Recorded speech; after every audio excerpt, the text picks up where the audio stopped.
Assalamualaikum warahmatullahi wabarakatuh. Bagaimana kabarnya teman-teman semuanya? Semoga semuanya dalam keadaan sehat walafiat. Bertemu kembali bersama saya Tatang di channel Tatang Kreator. Bagi teman-teman yang baru pertama kali menemukan channel ini banyak membahas tentang edukasi konten kreator. Karena saat ini saya menggunakan platform YouTube, maka kita akan banyak berbicara tentang YouTuber pemula. Nah, apalagi saat ini saya juga sebagai pemula teman-teman. Jadi ini adalah pengalaman yang saya sharingkan ke teman-teman selama kurang lebih 2 bulan mengelola channel YouTube. Nah, jadi teman-teman, untuk mengelola channel YouTube ini sebenarnya bukan hal yang mudah, ya. Terkadang ada rasa jenuh, terkadang ada rasa malas, ya. Itu wajar sebagai seorang manusia. Akan tetapi teman-teman, kembali lagi ke tujuan awalnya teman-teman itu mengelola konten itu apa? Ya, itu yang harus kita gali kembali ketika teman-teman itu malas untuk memproduksi konten. Nah, sama halnya dengan saya teman-teman. Ketika saya memperhatikan subscriber, itu fokus ke subscriber ya. Itu rasanya mau berhenti menjadi seorang konten kreator teman-teman. Nah, tetapi teman-teman, tujuan awal saya membangun konten ini, membangun channel ini adalah bagaimana kita ini hadir untuk mengisi sosial media itu khususnya YouTube terkait dengan konten yang positif. Ya, mengingat saat ini kita tahu bersama bahwa pengaruh dari sosial media itu sangat besar, teman-teman. Ya, nantinya akan berdampak ke anak-anak ya. Nah, karena saya sendiri sebagai seorang guru yang terbiasa menghadapi anak-anak itu banyak permasalahan yang timbul dari anak-anak itu memang diakibatkan karena sosial media yang banyak menampilkan hal negatif.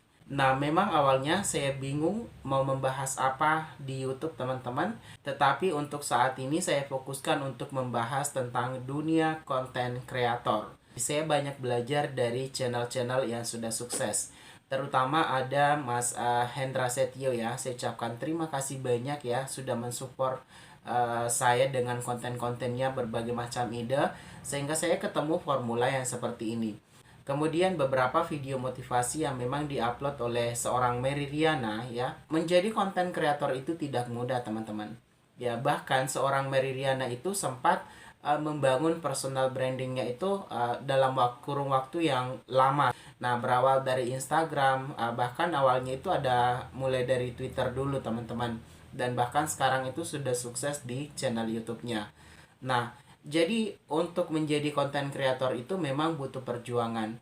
Bahkan bukan cuman kita berjuang teman-teman, tetapi ada banyak hal yang perlu kita korbankan. Terutama buat teman-teman yang mungkin saat ini hanya menggunakan kuota, ya. Dan kemudian untuk biaya kuota itu tidak segampang itu teman-teman. Akan tetapi itu tadi kembali ke tujuan awalnya. Nah, dari tujuan awal tersebut teman-teman akan termotivasi. Nah, saya sendiri terkadang ingin ya menutup channel ini, akan tetapi banyak hal manfaat positif yang saya dapatkan selama mengelola channel ini. Yang pertama, saya belajar setiap hari. Yang dulunya mungkin mengelola channel itu asal-asalan, tetapi untuk saat ini kita perlu belajar banyak dari tutorial-tutorial yang sudah sukses teman-teman. Nah, jadi buat teman-teman yang notabene-nya seorang pemula ya, di bawah 1000 subscriber, terus semangat untuk memproduksi konten-konten positif dan kemudian diupload ke YouTube. Ya, yakin dan percaya bahwa memang ada masanya konten teman-teman ini akan naik. Itu pun yang saya yakini sehingga sampai hari ini saya masih tetap berada dan tampil di depan kamera seperti ini untuk teman-teman semuanya. Nah, selanjutnya teman-teman, belum lagi ketika kita menghadapi banyak komentar-komentar yang negatif yang datang ke channel kita terkait dengan video yang kita buat.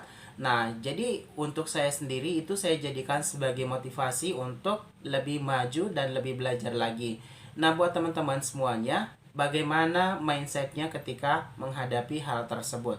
Bisa jadi kita down teman-teman. Nah, jadi teman-teman kembali lagi ke mindset kita. Apakah mindset kita ini sudah benar atau seperti apa? Apakah mental kita ini memang kuat untuk menghadapi hal seperti itu? Karena namanya kita tampil di publik seperti ini, ada orang-orang yang kemudian tidak suka, tetapi bahkan mungkin lebih banyak orang yang akan mensupport kita teman-teman.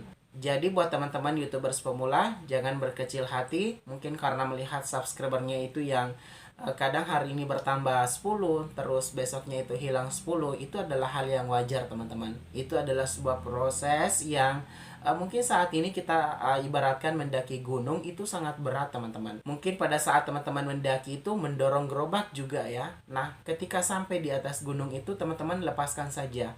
Nah, semuanya akan berjalan dengan sendirinya. Nah, itu yang saya rasakan ketika mengelola channel sebelumnya. Hanya saja teman-teman, karena mungkin cara saya pada saat itu memproduksi konten di channel sebelumnya, hingga saat ini 3.810 subscriber itu tidak bisa digunakan teman-teman. Karena terbengkalai dengan konten berulang. Berbeda dengan mungkin orang-orang yang penontonnya itu datang secara organik ya. Nah, itu bisa menikmati penghasilan sampai hari ini. Dan buat teman-teman yang saat ini masih terfokus ke subscriber, teman-teman, saya yakin dan percaya teman-teman akan jenuh. Akan tetapi, coba teman-teman untuk terfokus pada konten teman-teman semuanya. Nanti di situ teman-teman akan bisa mengevaluasi bagaimana kalau saya bikin konten seperti ini, bagaimana kalau saya bikin konten seperti itu. Kita tidak harus berhenti pada suatu permasalahan, tetapi kita terus mencari bagaimana solusinya. Nah, mungkin itu teman-teman semuanya. Terima kasih sudah menyimak video ini. Semoga bermanfaat. Sampai bertemu kembali di video selanjutnya. Wassalamualaikum warahmatullahi wabarakatuh.